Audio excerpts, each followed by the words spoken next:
जुल्फकार अली भुट्टो फांसी केस में सदारती रेफरेंस की सुप्रीम कोर्ट में आज समाअत होगी। चीफ जस्टिस काजी फाइज ईसा की सरबराही में 9 रुकनी लार्जर बेंच समाअत करेगा। पीपल्स पार्टी की रेफरेंस की समाअत बराह रास्त दिखाने की अपील बिलावल भुट्टो की जानिब से सुप्रीम कोर्ट में दरख्वास्त दायर कर दी गई। जुल्फकार भुट्टो को कत्ल की साजिश के इल्जाम में सजाए मौत सुनाई गई। दरख्वास्त का मतन बिलावल भुट्टो का जुल्फकार भुट्टो रेफरेंस में सुप्रीम कोर्ट में पेश होने का फैसला। साबिक सदर आसिफ अली जरदारी ने अप्रैल 2011 में सदारती रेफरेंस सुप्रीम कोर्ट में दायर किया था।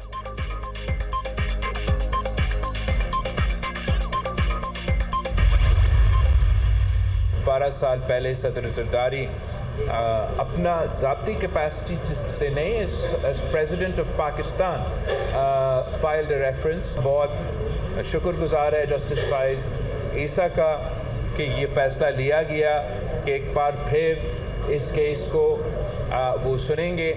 मैंने साथ ये ज़रूर एप्लीकेशन डाला है कि लाइव इस केस को चलाया जाए। शहीद जुल्फकार भुट्टो केस का रेफरेंस सुनने पर चीफ जस्टिस का शुक्रगुजार हूँ। मुनासिब होगा रेफरेंस की कार्रवाई को लाइव दिखाया जाए। उम्मीद है इस केस में इंसाफ होता नजर आएगा। बानी पीटीआई की मंजूरी से दहशतगर्दों को जेलों से निकाल कर आजाद किया गया। पार्लियामान की मंजूरी के बगैर रातों रात यू टर्न लिया गया। उस फैसले का खुमियाजा आज अवाम दहशतगर्दी की सूरत में भुगत रहे हैं। पीटीआई हुकूमत में दहशतगर्दों की रिहाई की तहकीकात होनी चाहिए। दहशतगर्दों से मुज़ाकरात और रिहाई के पीछे कौन लोग थे पता चलना चाहिए। पीपी चेयरमैन बिलावल भुट्टो की मीडिया से गुफ्तगू।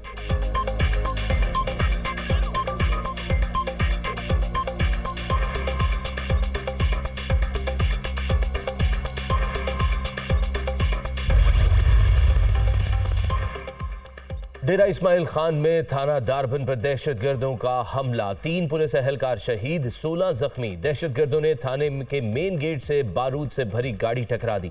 अस्पताल में इमरजेंसी नाफिज। पुलिस की दहशतगर्दों के खिलाफ जवाबी कार्रवाई।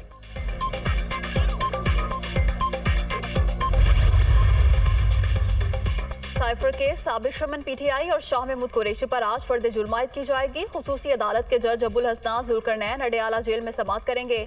गुज़श्ता समाअत पर मुल्जिमान को चालान की नकूल तकसीम की गई थी।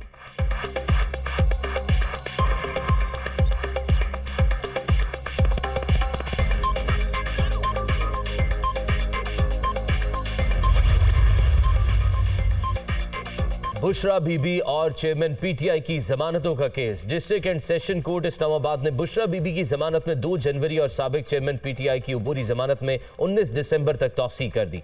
एडिशनल सेशन जज ताहिर अब्बास सप्रा ने दरख्वास्तों पर समाअत की। इंसदाद दहशतगर्दी अदालत ने किस बुनियाद पर जमानत मंजूर की? रिपोर्ट और प्रोसिक्यूटर कहाँ हैं? जज का इस्तफसार। रिपोर्ट मंगवाता हूँ, अगली तारीख तक तय करता हूँ कि समाअत कहाँ होगी। अभी ऑडियो लीक्स पर रिपोर्ट मंगवाई गई है। वकील खालिद यूसुफ चौधरी के दलाइल, केस की समाअत 19 दिसंबर तक मुलतवी।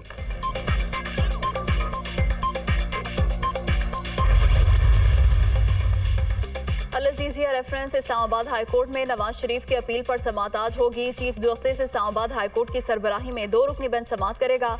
अदालत ने नए प्रोसिक्यूशन से दलाइल तलब कर रखे हैं। गुज़श्ता समाअत पर अदालत ने केस रिमांड बैक करने की नैब की इस्तदा मुस्तरद कर दी थी। 2 रुकनी बेंच ने खुद ही नए शवाहिद का जायजा लेने का फैसला करने का कहा था। नैब के दलाइल मुकम्मल होने की सूरत में आज ही अपील पर फैसला सुनाए जाने का इम्कान।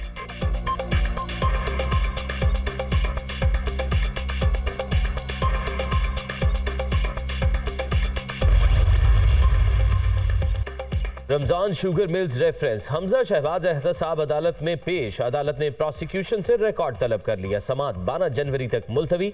शहबाज शरीफ कहाँ हैं? अदालत का इस्तफसार। शहबाज शरीफ के प्लीडर अदालत में पेश हुए हैं। शहबाज शरीफ के वकला ने अदालत को आगाह किया, अभी ये केस किस स्टेज पर है? जज का इस्तफसार। अदालत में हाजिरी मुकम्मल होने के बाद ये केस दोबारा पुराने स्टेटस पर आ जाएगा। नैब प्रोसिक्यूटर का जवाब। जज जुल्करनैन अवान ने केस की समाअत की।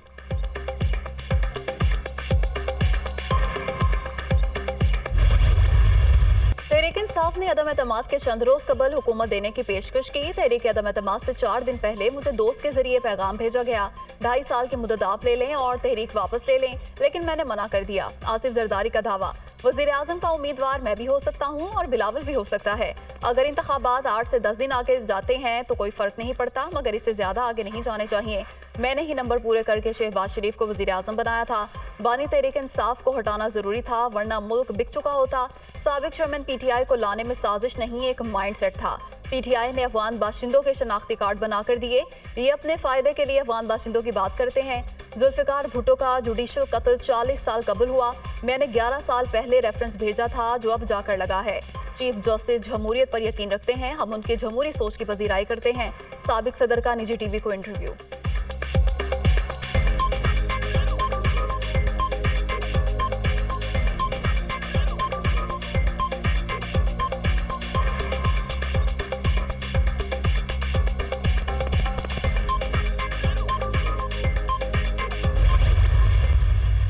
देखते देखते बहुत पीछे रह गए और ये ऐसे हुआ जैसे 2017 में हमारी हुकूमत कितनी अच्छी चल रही थी। लोग भी खुश थे, मजदूर खुश था, किसान खुश था और महंगाई नहीं थी मुल्क में। 2017 में हमारी हुकूमत में मजदूर और किसान खुश थे। हमने दहशतगर्दी और लोड शेडिंग का खात्मा किया। पाकिस्तान बड़ी तेजी से तरक्की कर रहा था। मुल्क में मोटरवेज बन रही थी। फिर सारा कुछ दोबारा अप डाउन हो गया। कौम जानना चाहती है कि मुल्क के साथ ऐसा क्यों हुआ। महंगाई इतनी है, लोग सब्जियां दाल नहीं खरीद सकते। दुनिया बहुत आगे चली गई, हम देखते देखते पीछे रह गए। मुल्क ने काफी भुगत लिया। कौम परेशानी के आलम में है।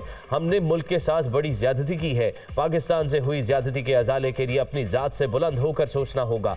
अल्लाह अगर हमें हुकूमत अता फरमाता है तो पहले से ज्यादा काम करेंगे। कायद मुस्लिम लीग नून नवाज शरीफ का पार्टी के टिकट उम्मीदवारों के इजलास से खिताब।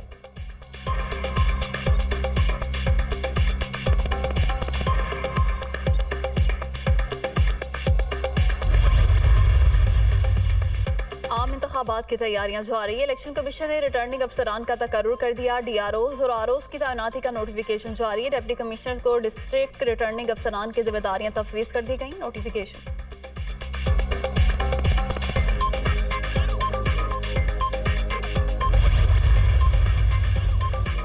सिंध और बलूचिस्तान के सूबाई इलेक्शन कमिश्नर तब्दील। एजाज अनवर चौहान को बलूचिस्तान का इलेक्शन कमिश्नर तैनात कर दिया गया। शरीफुल्लाह इलेक्शन कमिश्नर सिंध मुकर्रर। सूबाई इलेक्शन कमिश्नर शरीफुल्लाह को मखसूस नशिस्तों का रिटर्निंग अफसर भी तैनात किया गया। सिंध के 30 अजला में मुतल्लिका डिप्टी कमिश्नर्स को डिस्ट्रिक्ट रिटर्निंग अफसरान मुकर्रर कर दिया गया।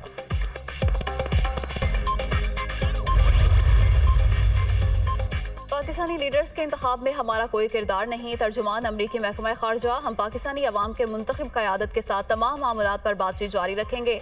अफगानिस्तान पाकिस्तान के दरमियान मुख्तलिफ मसाइल के सिफारती हल की हिमायत करते हैं। तर्जुमान अमरीकी महकमा खारजा मैथ्यू मिलर की प्रेस ब्रीफिंग।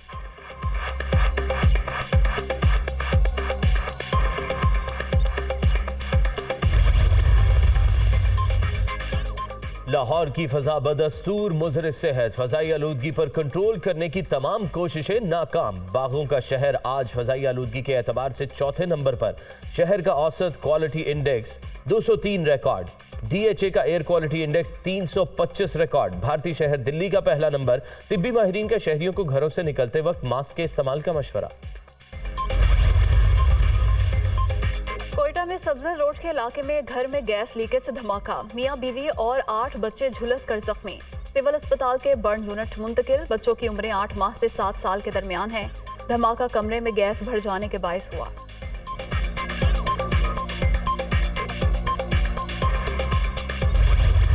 इसराइल की निहत्ते फलस्तीनियों पर बारूद की बरसात। सहूनी फोर्सेस की अलमगाजी कैंप पर वहशियाना बमबारी। मजीद 23 अफराद शहीद।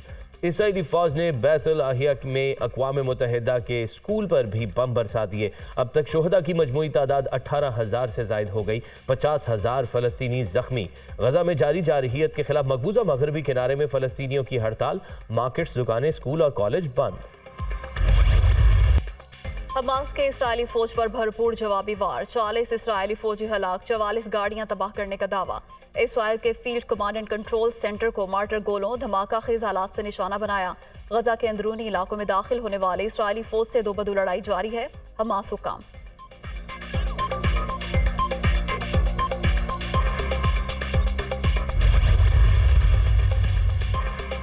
जमीनी ऑपरेशन में इस्राएली फौज को शदीद मज़ाहमत का सामना। गजा में मजीद 4 अफसरान समेत 7 सेहूनी फौजी हलाक। इसराइल ने अपने फौजियों की हलाकत की तस्दीक कर दी। अब तक जमीनी ऑपरेशन में हलाक इसराइली फौजियों की तादाद 104 हो गई। जख्मी फौजियों में से 133 की हालत तशवीशनाक है। इसराइली अफवाज।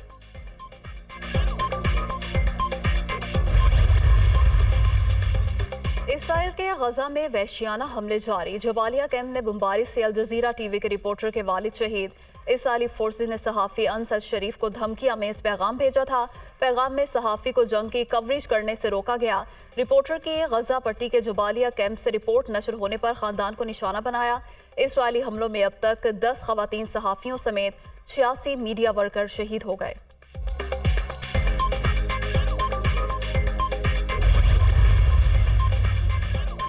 गजा को मलियामेट करने के बाद भी इसराइली वजीर आजम का दिल न भरा। नेतन्याहू अपनी हट धर्मी पर कायम, जंग जारी रखने का ऐलान।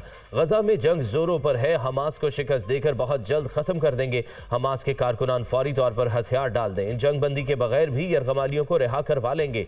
जंग के बाद गजा में एक नए दौर का आगाज होगा। इसराइली वजीर आजम नेतन्याहू।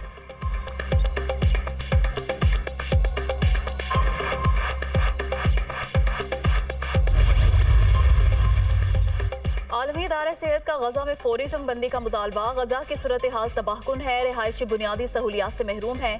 इसराइली फौज के हमलों में आम शहरी बुरी तरह मुतासिर हुए। गजा में इमदाद के दायराकार को वसी करने की जरूरत है। सूरत हाल हर गुजरते लम्हे अबतर होती जा रही है। हमारे कारकुनों को गजा की पट्टी में दाखिल होने की इजाजत दी जाए। WTO का मुतालबा।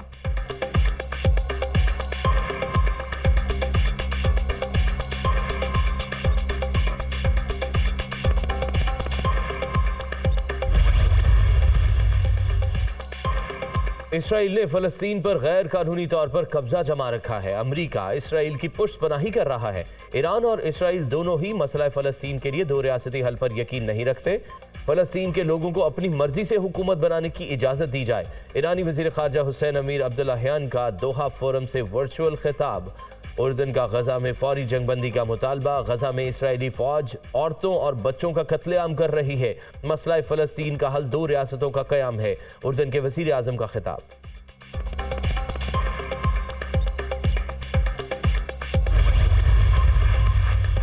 जस्टिस एजाजुल एहसन ने सुप्रीम कोर्ट में बेंचेस की तश्कील पर सवालात उठा दिए। 7 दिसंबर को कमेटी का इजलास चीफ जस्टिस के चैम्बर में हुआ। मैंने बतौर मेंबर शिरकत की। कमेटी में फैसला किया गया था कि फौजी अदालतों में शहरियों के ट्रायल पर 5 रुकनी बेंच फैसला दे चुका है। फौजी अदालतों के कयाम से मुतालिक फैसले के खिलाफ अपीलें 7 रुकनी बेंच सुनेगा। मैंने वाज़े तौर पर कहा था कि पिक एंड चूज के तासुर को ज़ायल करने के लिए सुप्रीम कोर्ट के सीनियर जजेस पर मुश्तमिल बेंच तश्कील दिया जाए। जस्टिस एजाजुल एहसन ने रजिस्ट्रार सुप्रीम कोर्ट को खत लिख दिया।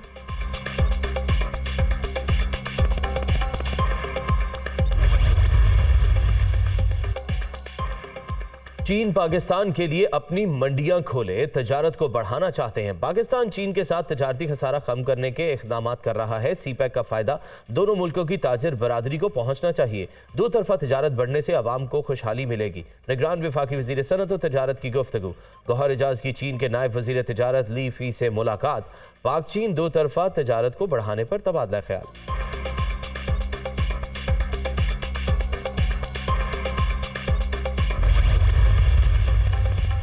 गैर कानूनी अफगान बाशिंदों की वतन वापसी का सिलसिला जारी। गुज़श्ता रोज 2023 अफगान बाशिंदे वापस चले गए। वापस जाने वालों में खवातीन और बच्चे भी शामिल। अब तक 4,24,842 तारकीन वतन वापस चले गए। पाकिस्तान ने 40 साल तक अफगान बाशिंदों की मेजबानी की।